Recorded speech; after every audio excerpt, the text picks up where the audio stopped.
अस्सलाम वालेकुम, मैं हूं इश्तियाक गुंदल। आप मेरा यूट्यूब और फेसबुक चैनल देख रहे हैं, देखने का बहुत शुक्रिया। एक तासर कायम हो रहा है और ये जो तासर है ये पाकिस्तानी कौम को बड़े बुरे तरीके से तकसीम करता जा रहा है। और वो तासर ये है, एक आम आदमी पाकिस्तानी जो है वो ये सोचने लगा है कि एक साइड के ऊपर पीडीएम और मिलिट्री एस्टेब्लिशमेंट है, जबकि दूसरी साइड पे पाकिस्तान तहरीक इंसाफ और जुडिशरी है। यानी कि मिलिट्री एस्टेब्लिशमेंट पीडीएम को सपोर्ट कर रही है और जो जुडिशरी है वो पाकिस्तान तहरीक इंसाफ को फवायद पहुंचाती जा रही है, जिस तरीके से केसेस के अंदर इमरान खान को मुसलसल रिलीफ मिलता जा रहा है। लेकिन मेरा ख्याल है कि इस तासर को खत्म करने के हवाले से इकदाम करने चाहिए, वरना ये पाकिस्तान के अंदर पाकिस्तानी कौम को इस तरीके से उलझाता चला जाएगा और तकसीम पैदा करता चला जाएगा। और दूसरा यह है कि मैं ये समझता हूं कि जो मीडिया है और जिस तरीके से अभी चीजें सामने आ रही हैं, ऐसा लगता है कि शायद मुल्क के अंदर अगर ये अफरा तफरी मचती है तो बहुत सारे लोग जो है वो उसके स्टेक होल्डर्स हैं, उनको फायदा इससे पहुंच रहा है। और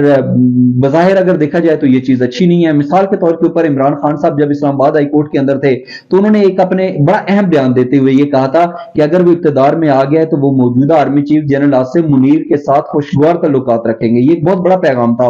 लेकिन ऐसा नजर आता है कि इस पैगाम को नजरअंदाज कर दिया गया। और वो जो उन्होंने कहा था कि ये जो मौजूदा सूरत हाल है, जो हालात हुए, इसकी जिम्मेदार जो है वो कोई एजेंसियां नहीं है, फर्द वाहिद है आर्मी चीफ। मेरा ख्याल है कि उनका इशारा जो है वो जनरल कमर जावेद बाजवा के साथ था, उसके हवाले से था, क्योंकि रजीम चेंज ऑपरेशन के बाद जो कुछ हुआ वो इन तमाम तर जितने भी मसाइल थे उनका जिम्मेदार जनरल बाजवा को ठहराते थे। तो मेरा ख्याल है कि कंफ्यूजन फैलाई जा रही है और ये एक बड़ा अच्छा बयान था, इसके अंदर बहुत सारे लोगों को फेस सेविंग मिल सकती थी, लेकिन ऐसा नहीं हुआ। और बजाहिर देखा जाए तो पाकिस्तान तहरीक इंसाफ की मुश्किलात में इजाफा होता चला जा रहा है और उसकी कुछ बुनियादी तौर पर वजूहत हैं। लाहौर के अंदर जो जिना हाउस था, जिसे कोर कमांडर हाउस भी कहा जाता है, वहां पे जो तोड़ मोड़ हुई उसके अंदर जो भी लोग थे उनको गिरफ्तार किया गया। फिर आज पूरा दिन आपने टीवी स्क्रीन के ऊपर खबरें देखी, रावलपिंडी पुलिस और दीगर लॉ इन्फोर्समेंट एजेंसीज ने बहुत सारे खवातीन को और बहुत सारे जो मर्द हजरात हैं उनको भी गिरफ्तार किया है, जो GHQ के गेट के ऊपर जो हमला हुआ था उसके अंदर मुलव्वस थे। अब बाजार देखा जाए यहाँ तक तो ये चीज समझ में आती है कि चलें ठीक है, बिल्कुल जो मुल्की इमलाक हैं और जो फौजी तनसीबात हैं उनको निशाना बनाना, उनके ऊपर हमला आवर होना, इनको किसी सूरत में डिफेंड नहीं किया जा सकता। लेकिन ये जो सियासी गिरफ्तारियां हो रही हैं उसके पेश नजर तो ऐसे ही लगता है कि पाकिस्तान तहरीक इंसाफ जो है उसको मजीद टफ टाइम मिलेगा और अभी तक कोई भी मुज़ाकराती अमल या कोई फेस सेविंग का जो मौका दिया गया है उससे फायदा उठाता हुआ नजर नहीं आ रहा। उसकी बुनियादी तौर पर वजह यह है कि जिस तरीके से असद उमर साहब को गिरफ्तार किया गया, अली मोहम्मद खान साहब को गिरफ्तार किया गया, इसके साथ साथ फवाद चौधरी साहब को गिरफ्तार किया गया और जो पाकिस्तान तहरीक इंसाफ के रहनुमा हैं उनको बड़ी तादाद के अंदर गिरफ्तार किया गया। और उसके साथ हमने देखा कि डेरा इस्माइल खान के अंदर जरताज गुल और 55 मजीद अफराद हैं जिनके ऊपर दहशत गर्दी के मुकदमात दर्ज किए गए हैं। और इसके साथ साथ देखा जाए तो ये यकीनी तौर के ऊपर ये जो सियासी गिरफ्तारियां हो रही हैं ये तो यही बताती हैं कि पाकिस्तान तहरीक इंसाफ के साथ अभी तक कोई कंप्रोमाइज करने को तैयार नहीं है, कोई बैठने को तैयार नहीं है। यही वजह है कि इमरान खान के कुछ मुस्बत बयानात भी थे,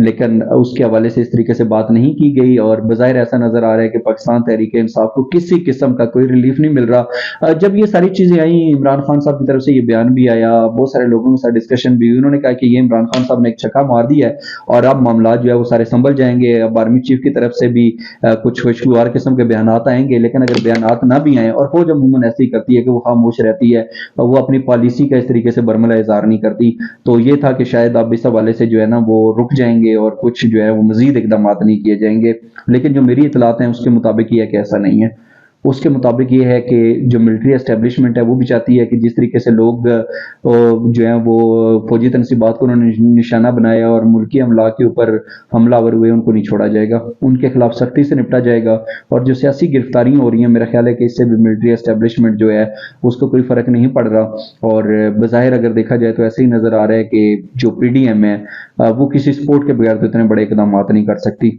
तो इससे अंदाजा लगाया जा सकता है कि आइंदा आने वाले दिनों के अंदर मुल्की मामला किस तरफ चलेंगे। लेकिन ये जो पाकिस्तान के लिए बज़ाहिर देखा जाए तो बड़ी ख़राब सूरत हाल है। और इसके साथ साथ देखा जाए तो जो PDM है उसमें हम देखते हैं कि एक दर्जन से ज़ायद सियासी जमातें, उनकी अपनी हुकूमत है, लेकिन इसके बावजूद वो कल जो है सुप्रीम कोर्ट के बाहर एहतजाज कर रहे हैं। और एहतजाज किस हवाले से किया जा रहा है, ये जो इमरान खान को रिलीफ के ऊपर रिलीफ मिलता जा रहा है और इसके हवाले से PDM अपने जज्बात का जो है वो इजहार भी कर चुकी है। उन्होंने कहा कि एक मुलजम जो था वो पेश हुआ तो उसके ऊपर चीफ जस्टिस साहब ने कहा कि आपको देखकर खुशी हुई,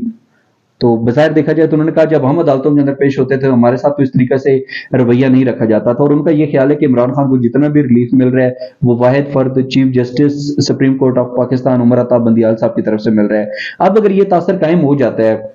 اس کے اوپر ذرا کھل کر بات کرتے ہیں، اگر لوگوں کے دل کے اندر یہ خیال آ جاتا ہے اور یہ سوچ پائی جاتی ہے کہ جو موجودہ army chief general Asim Munir ہیں وہ تو پی ڈی ایم کو سپورٹ کر رہے ہیں، پی ڈی ایم کے ساتھ کھڑے ہیں، اور جو چیف جسٹس عمر عطا بندیال صاحب ہیں وہ پاکستان تحریک انصاف کے سپورٹر ہیں، ان کو سپورٹ کر رہے ہیں، تو پھر یہ تاثر جو ہے یقینی طور کے اوپر پاکستان کے لیے بے شمار مشکلات پیدا کر سکتا ہے۔ پاکستان کو آنے والے دنوں کے اندر جو ہے اندرونی طور کے اوپر کافی مشکلات کا سامنا کرنا پڑے گا۔ میرا خیال ہے اس تاثر کو ختم کرنے کی ضرورت ہے، اور اس تاثر کو ختم ہونا چاہیے، ادروائز یہ تقسیم در تقسیم جو ہے وہ مزید مسائل اور مشکلات پیدا کر سکتی ہے۔ اس حوالے سے آپ کیا کہتے ہیں لازمی بتائیے گا۔ اور اس کے ساتھ ساتھ یہ ہے کہ یقینی طور کے اوپر اگر پاکستان کی اندرونی صورتحال جیسی بھی ہو، جس طریقے سے فوجی تنصیبات کے اوپر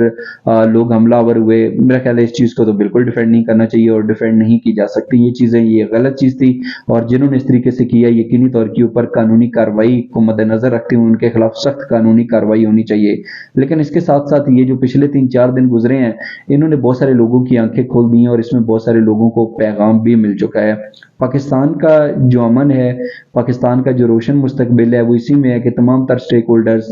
چاہے اس کے اندر آپ سیاسی جماعتوں کی بات کریں، جوڈیشری کی بات کریں، ملٹری اسٹیبلشمنٹ کی بات کریں، سول بیوروکریسی کی بات کریں، جس کی بھی بات کریں، ان کو ایک پیج کے اوپر ہونا چاہیے، لیکن بظاہر ایک پیج کے اوپر نہیں ہے، اور آنے والے دنوں کے اندر لگ نہیں رہا کہ یہ ایک صفحے کے اوپر موجود ہوں گی۔ تو دیکھنا یہ ہے کہ اب جو ہے عمران خان صاحب نے سوموار سے جو عدالتوں میں پیش ہونا ہے اس کا کیا فیصلہ آتا ہے، اور جو پی ڈی ایم نے سپریم کورٹ کے باہر احتجاج کرنا ہے اس کے اوپر کیا فیصلہ آتا ہے۔ اگر خدا نہ خواستہ یہ معاملات یوں ہی بڑھتے چلے گئے تو پھر یقینی طور کے اوپر وہ جو پاکستان دہشت گردی کی لپیٹ سے نکل کر امن اور صحت کی جانب آگے بڑھ رہا تھا، اس کا یہ سفر بظاہر ایسا لگے گا کہ شاید اس طریقے سے جاری نہیں رہ سکے گا، اور یہ